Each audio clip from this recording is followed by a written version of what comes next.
எப்பல்லாம் எங்க மாமியார் வீட்லேருந்து எங்க வீட்டுக்கு போறேனோ, அப்பல்லாம் எங்க அம்மா கிட்ட இந்த பிசிபலாபாத் செய்ய சொல்லி தான் நான் கேட்பேன். ஏன்னா, எங்க அம்மா அவ்ளோ டேஸ்ட்டா செய்வாங்க. வாங்க எப்படி செய்றதுன்னு பார்க்கலாம். இந்த வீடியோ மறக்காம சேவ் பண்ணிட்டு, அப்படியே நம்ம சேனலுக்கு சப்ஸ்கிரைப் பண்ணிடுங்க. அதுக்கு ஒரு கிளாஸ் அரிசிக்கு 3/4 கிளாஸ் துவரம் பருப்பு சேர்த்து நல்லா கழுவி ஊற வச்சிடலாம்.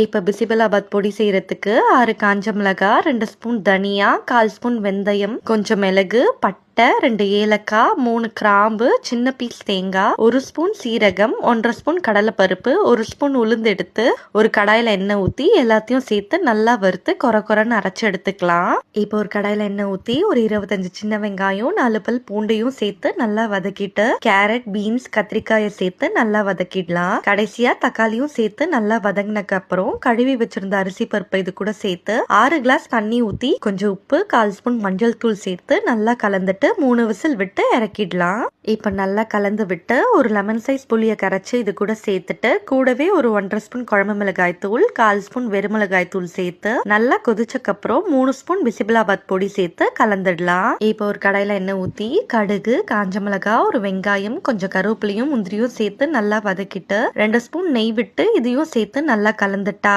சூப்பர் டேஸ்டியான பிசிபலாபாத் ரெடி.